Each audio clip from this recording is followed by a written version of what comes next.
अगर अमेरिका और चाइना दोस्त बन गए तो इंडिया का सबसे बड़ा जियोपॉलिटिकल एडवांटेज खत्म हो सकता है। सिर्फ पिछले कुछ महीनों में अमेरिका ने हजारों करोड़ डॉलर के एआई इन्वेस्टमेंट्स किए हैं। लेकिन एक प्रॉब्लम ऐसी है जिसने सुपर पावर अमेरिका को भी चीन के सामने झुकने पर मजबूर कर दिया, रेयर अर्थ एलिमेंट्स।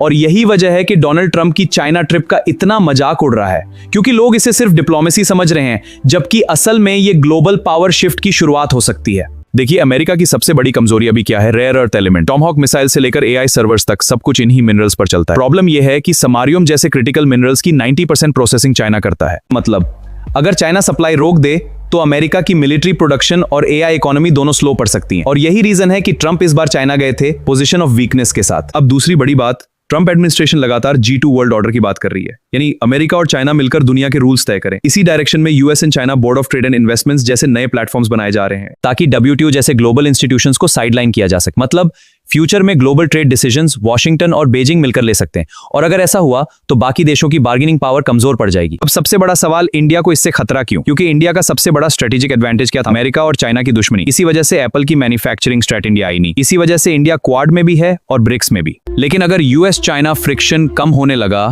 तो फॉरेन इन्वेस्टमेंट्स, सप्लाई चेन्स और जियोपॉलिटिकल इंपॉर्टेंस तीनों पर असर पड़ सकता है। दुनिया अब सिर्फ युद्ध से नहीं, रिसोर्सेज, टेक्नोलॉजी और ट्रेड कंट्रोल से चलती है। और शायद आने वाले समय में सबसे बड़ा सवाल ये नहीं होगा कि सुपर पावर कौन है, बल्कि ये होगा कि रेयर अर्थ्स और एआई सप्लाई चेन किसके कंट्रोल में है। आपको क्या लगता है, अमेरिका और चाइना की बढ़ती नजदीकी इंडिया के लिए खतरा है या अपॉर्चुनिटी? कमेंट करके बताइए, और ऐसे जियोपॉलिटिकल ब्रेकडाउन्स के लिए फॉलो जरूर करें।